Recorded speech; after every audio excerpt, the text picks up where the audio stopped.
Alright, here it is. Got our enduro lineup for 2023. Bringing 4 vehicles this time. First one here is 1975 Cadillac Series 75 limo. Pretty sweet car. I built this 3 years ago now, and each year just gets built up more and more. I bought this car, had a bad engine in it, and had another Cadillac in the back. Took the motor out, swapped it out.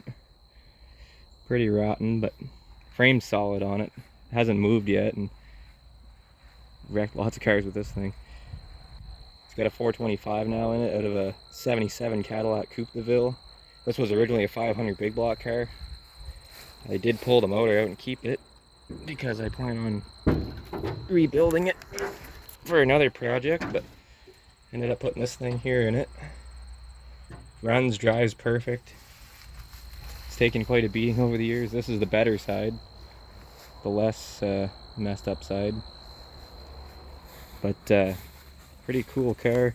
I picked this up locally in town. It was a scrap guy ended up buying it, and could not pass up on this thing.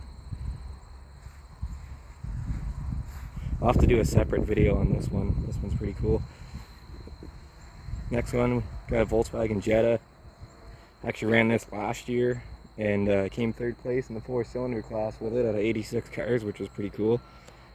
And this one here, a buddy of mine's going to be racing it, and this will be his first enduro, which will be pretty cool to see how he does. This car has no power steering because the rack and pinion's shot, all the lines are rotted off. I raced it like that last year. Transmission slips, and it has a blown head gasket. But I got third with it last year, so it had all those issues last year too, so see how this thing does. Next one, we got a 1999 Toyota Camry. This is my sister's car. She's gonna be racing this in the women's 4-cylinder class. This will be going on its 3rd or 4th enduro now. It's pretty cool. It's got some homemade headers out the hood, so it sounds pretty sweet. And this one here is super clean. This car is originally from Vancouver, and when I got it, it was basically like brand new. It actually still smelled new on the inside. The stickers are all painted over, but there was stickers on the trunk lid, and this car has actually been to almost every province in Canada because the person was driving this thing cross country. It's actually been cross country twice, I think, this car. I don't recall what the mileage is on it. I think it's in the 300,000 range on this one. And then the last one we got, I just finished shooting a coat of paint on this. The paint's probably still wet. This one's a 1998 GMC Sierra. This one here, don't know how this one's gonna do. This runs on 7 cylinders. I bought it running on 7 cylinders, and got a little too crazy with it out in the back, and I'm pretty sure I hurt the motor even more than it already is. So it runs, it starts up when it's first idling, it idles on about 7, but once in a while it drops to 6 and then back to 7. So this one here, the motor's pretty tired. It's just about finished. I'm pretty much expecting this thing to blow up during the enduro. But this was a friend of mine's truck. He took it off the road because the frame's rotten. So we'll see what gives up first, the frame or the engine. I think it's got like 400,000, I think, on it roughly. So it's had a nice long life.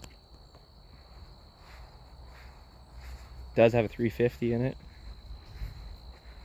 Really tired, wore out 350, but still a 350. See if I can get this hood open without getting paint all over myself. And I can't, but anyway, it's just a wore out, oily, crappy looking 350.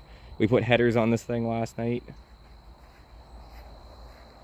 Covered them up with some bags so I wouldn't get any overspray on them because I borrowed them from a buddy, because mine are currently on a different engine right now, which is going to be going into a Lincoln.